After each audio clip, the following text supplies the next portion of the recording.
I'm in a terrible state, Doctor. What would you say to a girl who is so nervous she jumps into the nearest man's arms every time she is frightened? Boo.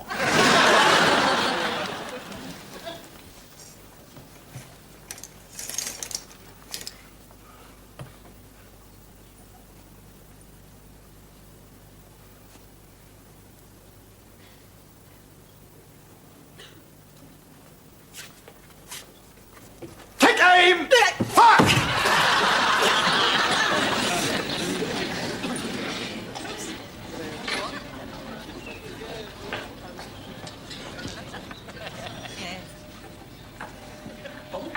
Oh, no, look!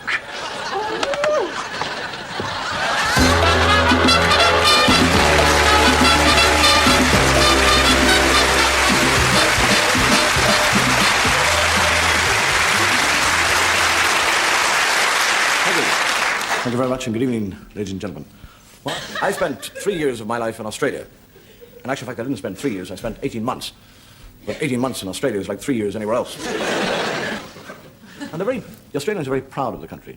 I left London on Friday at 4:30 in the afternoon. I flew all through Friday, all through Saturday, all through Sunday, and I arrived after 36 hours on an aeroplane. I arrived and see my eyes are hanging out. And the fellow says, "How did you find Australia?" I said, "I got off the bloody plane and it was there."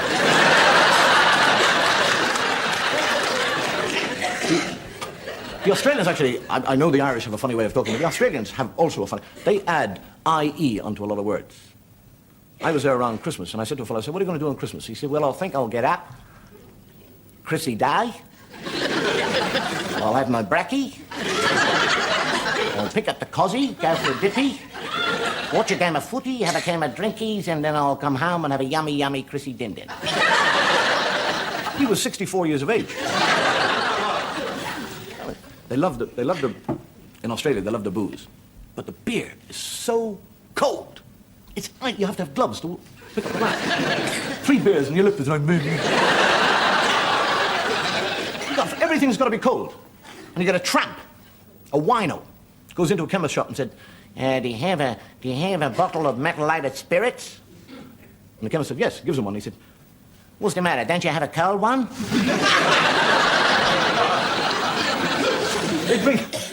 They drink. I arrived there and somebody said, "Would you like a schooner?" I thought he was going to give me a boat. And they're always telling me, as soon as you arrive in Australia, they say, "Watch out for the sharks." And they don't say a shark will eat you or chew you up. They say he'll take you. You're going to be taken by a shark. And I think to myself, well, if he takes me, he'll die of alcoholic poisoning. And I'm swimming. But in the back of my mind, sharks. I'm thinking of it. And I'm swimming away. And a fellow goes underneath me. Swims on. I don't even see him. And he comes right under. And he goes with his finger down my stomach. Nobody swam in that sea for about 3 days.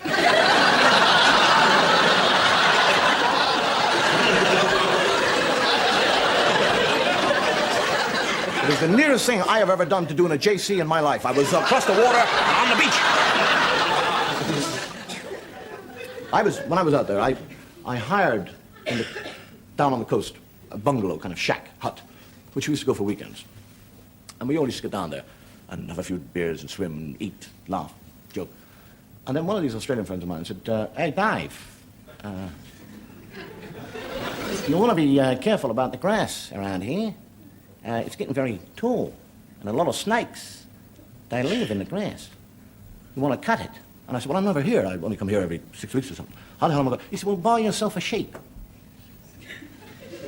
Tether him, and he'll eat up all the grass." So I thought it was a very good idea. I bought a sheep for £5. Tied him up. 6 months later, he's as big as a house. Wool everywhere. Somebody said, "You want to get him sheared? He'll dehydrate." So I go back to Sydney and I go through the yellow pages, sheep shearing.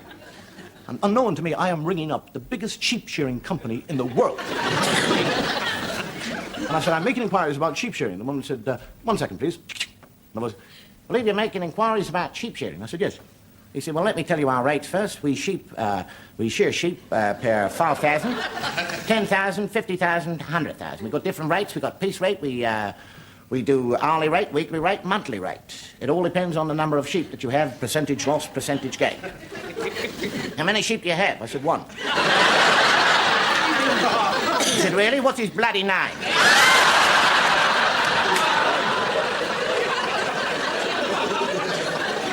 Mind you, I'll tell you something. I'll tell you, and I mean this very sincerely. The Australians are perhaps one of the most hospitable and generous people in the world.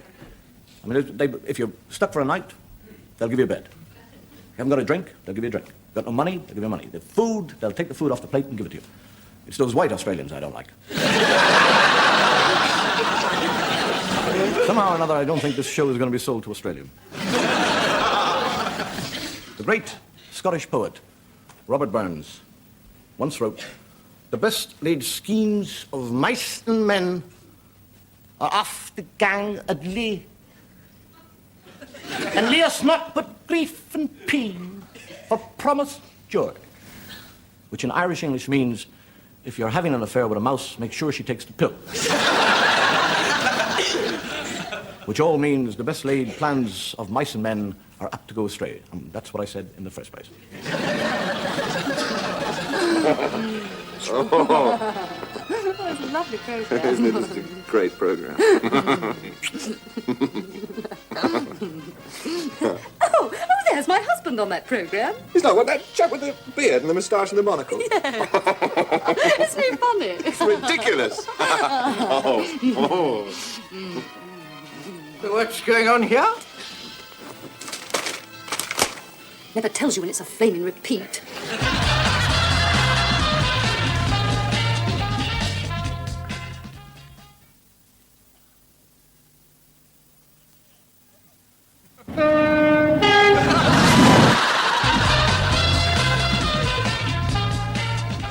So we caught you at last. And now, you're going to die. You would never have caught me, only I was betrayed by my best friend. Ha! You should never trust anybody. Have you a last request? Would you like to earn yourself 50,000 pesos? 50,000 pesos? If you get your caballeros to miss me, I give you 50,000 pesos. It's a deal. Okay. 25,000 now, 25,000 after. Okay. 25,000. Okay. Take aim. Fire! I told you, never trust anybody. And so, once again, many thanks for allowing me to come here as speaker at this, your prison's first open day. Now, it has always been a particular reward.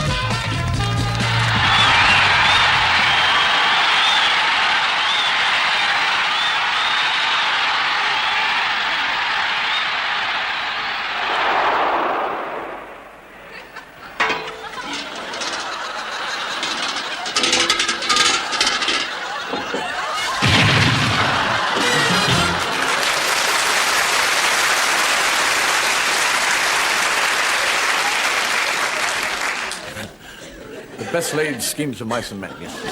We have within the Church of Rome what we call a confessional box, which I suppose is Rome's answer to Freud. It's harder on the knees, but it's a lot cheaper. And I don't know if you've ever been in a confessional box, but what actually happens in a confessional box is the priest sits in the middle, and a fellow comes in this side, and a fellow comes in this side. And the priest listens to his sins, and when he gets out, another one gets in. There's no hanging about. Get in, get rid of it, and get back to the bar. And you get a fellow who goes to the confessional very drunk. And the priest says, "How dare you come to the confessional box drunk?" He said, "I wouldn't dare come if I was sober." A lot of people tell me that I shouldn't tell gags about religion. And I don't know why not.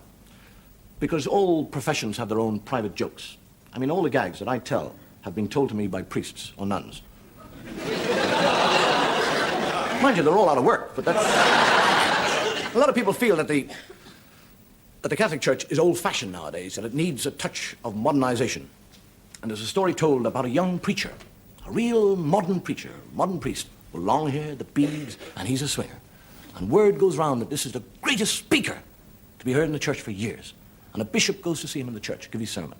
And he stands in that pulpit, and he talks, and he speaks, and he's got the congregation in the middle of his hand. And they're alive. The message has been brought back. And the bishop goes to him afterwards, and he said, that is the most superb sermon I have ever heard in my 75 years. There is only one thing, one piece of advice I would give to you. That when one is talking about the Holy Trinity, we don't talk about Big Daddy, the Kiddo, and Spooky.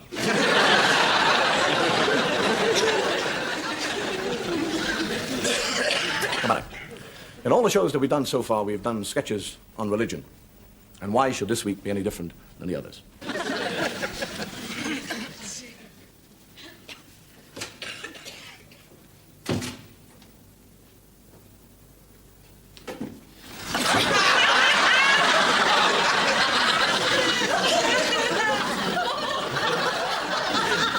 Gloria in excelsis Deo, Deo. Daylight come and we wanna go home. Say, Mr. Tallyman, tally me banana. Daylight come and we wanna go home. Cardinal Prince of the Holy Roman Catholic Church, Papal Ambassador to the Court of St. James, member of the College of Cardinals, presiding Bishop to the Ecumenical Convention, and Chief Advisor to His Holiness Pope Paul. John Michael O'Hagan, this is your life.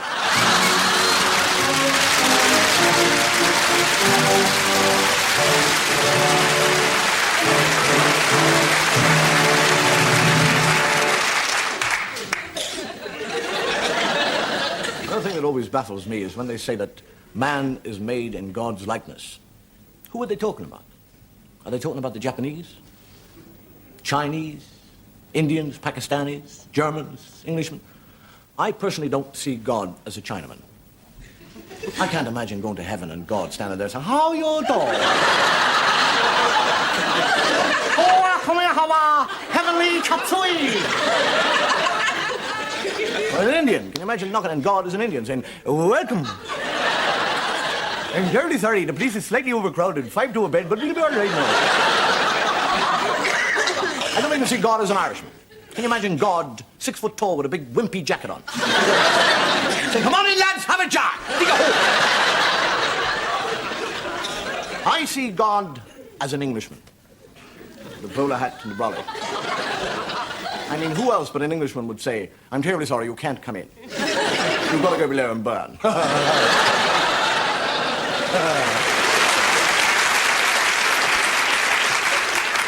Mind you, if man has a sense of humor about God, surely God must have a sense of humor about man. Oh, Noah. Duck-billed platypuses, yes. Even hippopotamuses, yes. Even white rhinoceroses, yes. But Lord, was it necessary for us to bring the woodworm?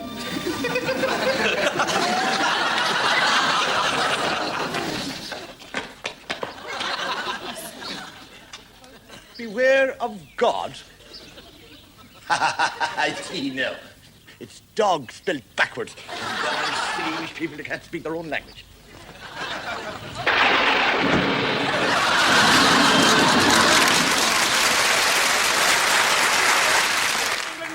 In this battle today, fear not for whom the bell tolls. It tolls not for thee. Ours is a just cause. I am King of England by divine right. God is on our side. What? On our side.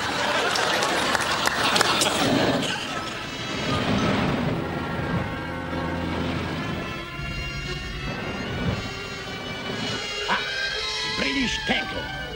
Range 2,000. Range 2,000. Sit down. Give me depth. Depth 50. 50. Prepare to fire. Prepare to fire. Ready. Fire! Fire! Mein Gott im Himmel! I have missed the tanker!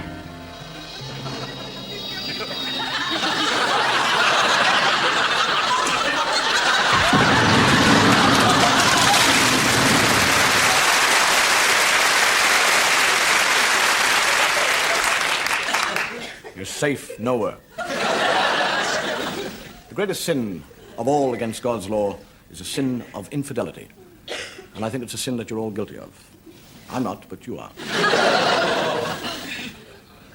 You don't actually have to commit to a physical act to commit the sin. All you got to do is think the sin. I haven't got a chance in hell of ever going to heaven. Infidelity. In the olden days, the men used to protect the wives against the sin of infidelity by making them wear what they call a chastity belt. And there was a knight about to leave for the holy wars, and he called his friend. And he said, Sir Reginald, I leave to fight for my God, my king, and my country against the infidel. To you, and to you only, because you are the only man in this whole realm that I can trust, I entrust you the key to my wife's chastity belt. If I do not come back from the holy wars, give it to my wife and tell her she is free to marry whoever she wishes. And he gets on his steed, in his armor, and he trots off. The sun gleaming on that armor, and the lance held high, sparkling in the sunshine.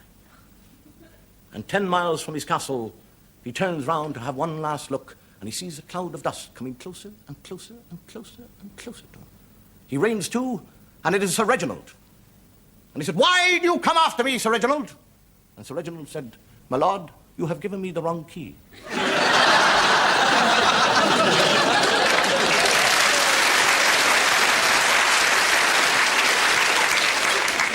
Remember what God has joined together, let no man put asunder. Hello, Hello, nice to see darling. you. Nice to see you. Hey, well, friend. Hi, George. How's the wife? She's fine, she's fine. She's upstairs in bed with the milkman. What about your wife and the milkman? They don't drink. Well, here we go then, ladies and gentlemen, presenting our holiday snaps. Now, what's first? Oh, whoops, technical hitch, as they say in the business.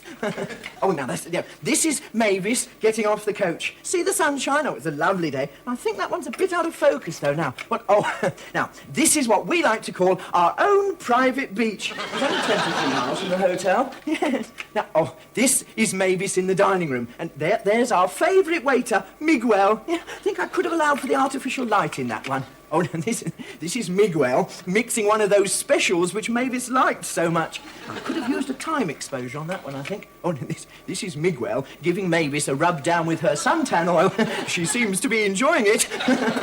Could have used my tripod there, I think. Now, what's next? Oh, yes, now, this is Mavis and Miguel relaxing after a day in the sun. You know, I thought that one was going to be a bit blurred because she kept squirming around, but it isn't blurred at all, is it? No.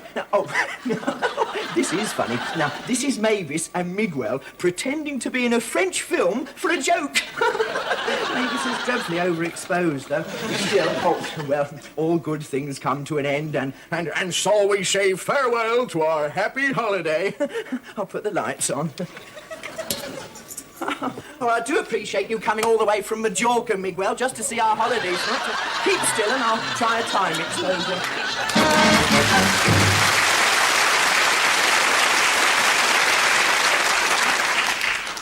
It's amazing how disbelieving we can be unless we actually see something with our own eyes. And even if we see something with our own eyes, which is unbelievable, the mind will not allow the brain to accept what the eye has seen. So it doesn't really make any difference whether you've seen it or not. But of course, the camera can never lie. We are now here in the heart of the English countryside, and by looking at this village here, you might feel that everything is peaceful and tranquil. But if you were to look closely at the doors and windows of these houses, you would notice that they're all bolted and shut tight.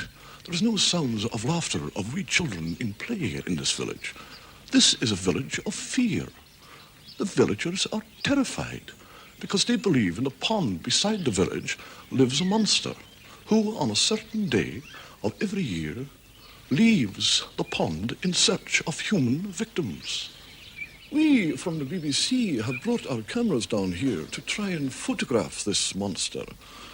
Admittedly, we're slightly cynical and skeptical about it, but the villagers, they claim that they have already lost 9 victims to the monster, including a wee pussycat. I tried very hard to get one of the villagers to talk to me about this monster, but they absolutely refuse to leave the safety of their own homes. They're absolutely terrified. and they have every right to be terrified. The monster really does exist. He's now picking me up, and I can see that he has one eye in the middle of his forehead, and his breath smells rather foul. They're now walking rapidly in the direction of the pond, and now entering the water. The water is gradually creeping up towards my neck and over my mouth.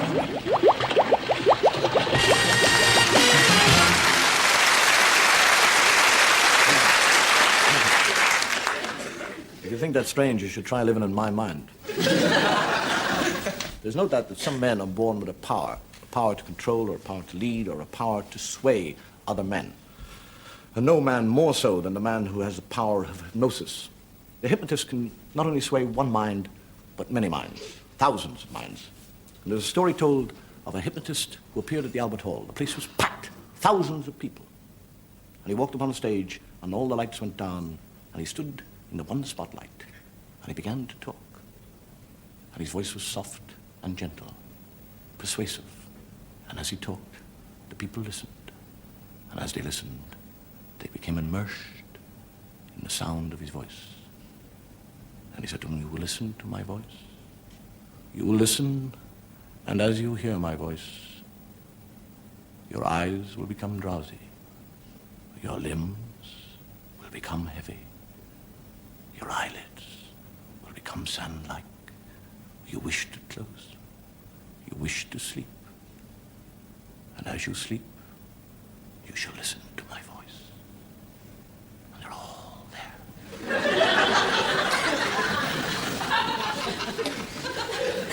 You will obey my every command.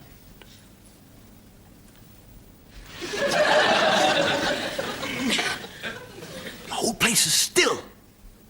He said, "I will leave the stage now for a few moments, but I want you to remember that you are under my control."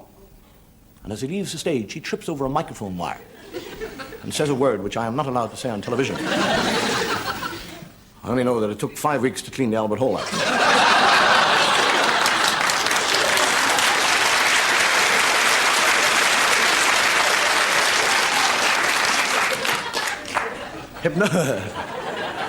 Hypnosis is one way of making men do what you want them to do, but there are other ways.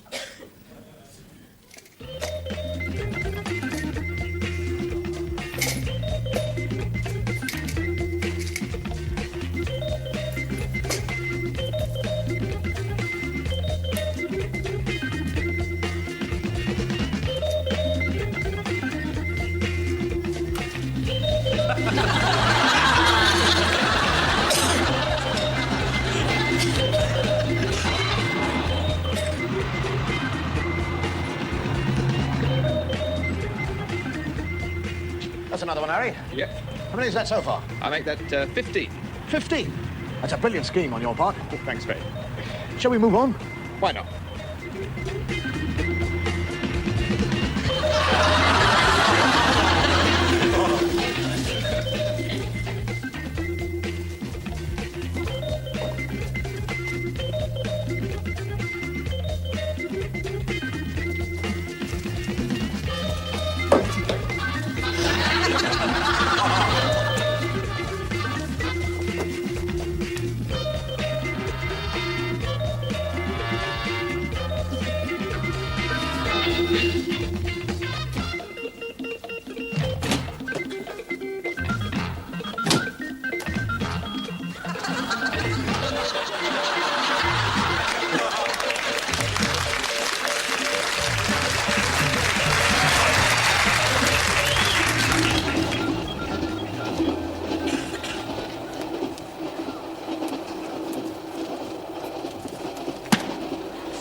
You know, my brother and myself used to do that.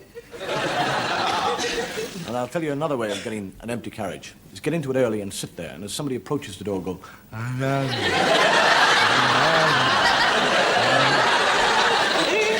guarantee you, wherever you're going, you'll have an empty carriage. Somebody once said to the very famous mountaineer Mallory, "Why do you wish to climb Mount Everest?" And he said, "Because it's there." And somebody's bound to ask me why we are going to show the next piece of film. And the answer is, because it's there. If we didn't show it, we'd be 3 minutes short. Oh, Jane!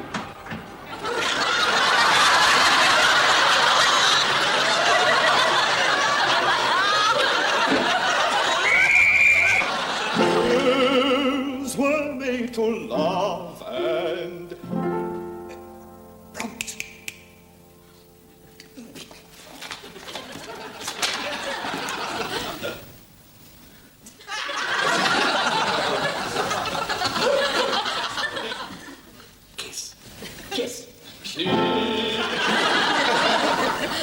The general situation, then, will be affected by the very strong winds which came in last night over the Atlantic, over Ireland. Ireland.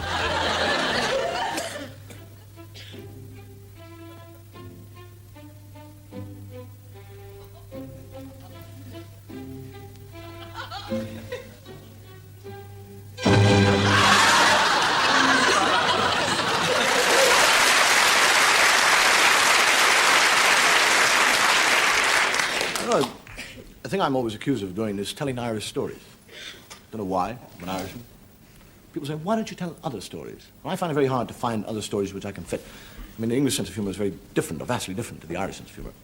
So it's very hard, occasionally, to get a good English story, which I can tell. But I traveled down the West Country, and they're lovely down there. They don't, oh, yeah. They're very gentle. You'll be all right now. I like you. What I call constipated conversation. Yeah. I got lost. I was lost in Somerset. I said to a fellow, I said, where am I going? He said, down the road.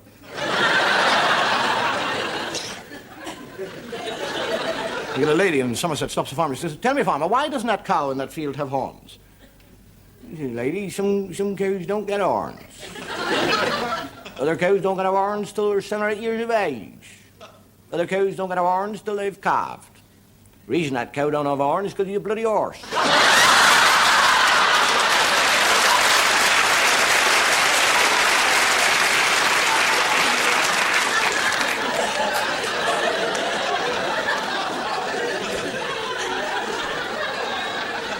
We got the two West Country men in the First World War in the trenches. And one called to his friend, he said, well, we got to retreat now. Got to go back. He said, I can't go back, I just caught a prisoner. He said, well, bring him with you. He said, he doesn't want to come. He said, well, leave him. He said, he won't let me. Men in uniform are rewarded for their acts of valor in many different ways. We in Western Europe have our own method of honoring the heroic soldier.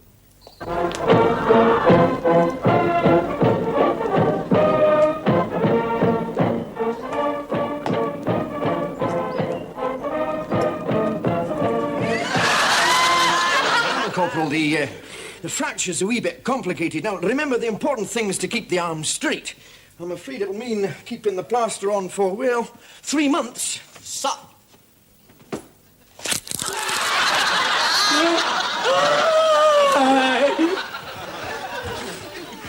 Have you made up your mind? Yes, we will not build your railway. Have you never heard of the Geneva Convention? Geneva Convention? What does Geneva Convention mean to me? Don't you realize war is war to the Japanese people? I am sick and tired of your insubordination. You will build my railroad. Otherwise, you'll be taken out and shot. Understand? Oh, yes. Oh, very well then, yes. Good. I want a tunnel over here. Signal box over there.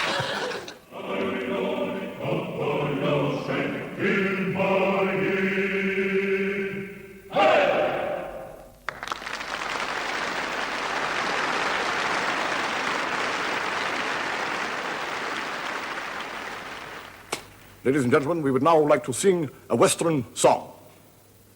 Who wants to be a millionaire? I do. Spare a thought for the fallen might of Rome. If and when you receive this missile, you will know I am dead. Our campaign against the Huns north of the Rhine under Marcus Octavius has been a complete failure. We are hopelessly outnumbered, and worse, our commander inadequate, our strategy wrong, and above all, our weapons and mode of warfare completely out of date. The German tribes have united and become an invincible war machine. It is very likely that as I write this, our positions are being overrun. Dearest Portia, Loud, it is fine, it is fine!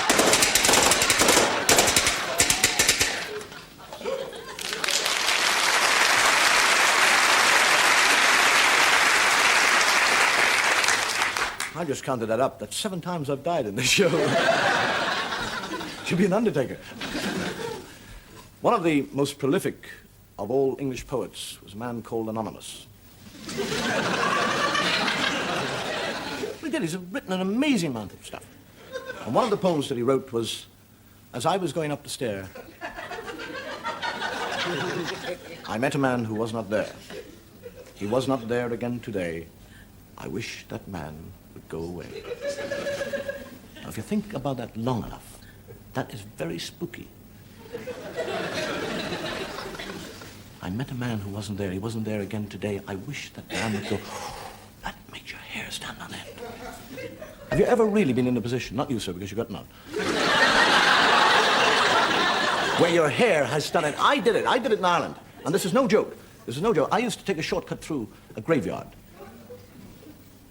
And it never bothered me. And one night I was walking through the graveyard, and as I walked, I heard behind me,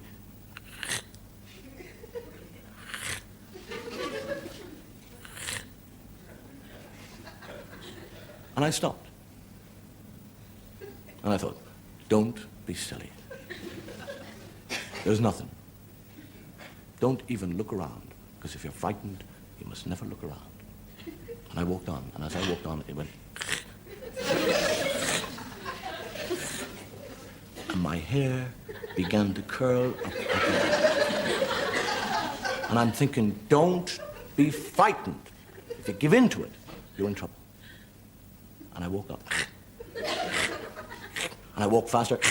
And I turned around and I went, come on, Jerry! I had caught a twig in the back of my car.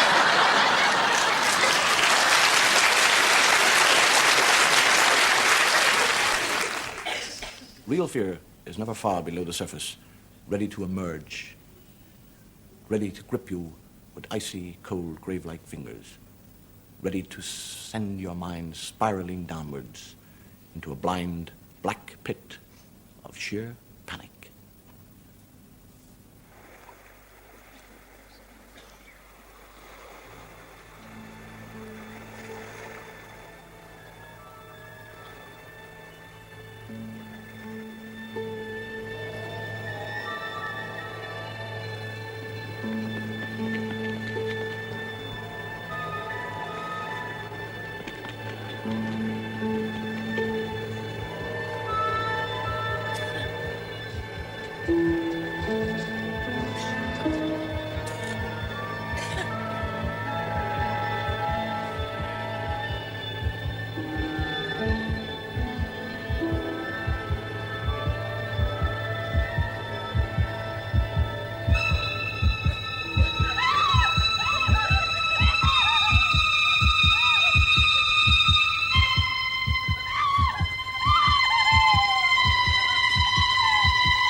Excuse me, sir.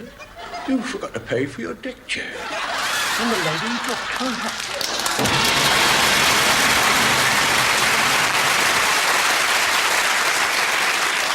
Thank you, good night, and may your God go with you.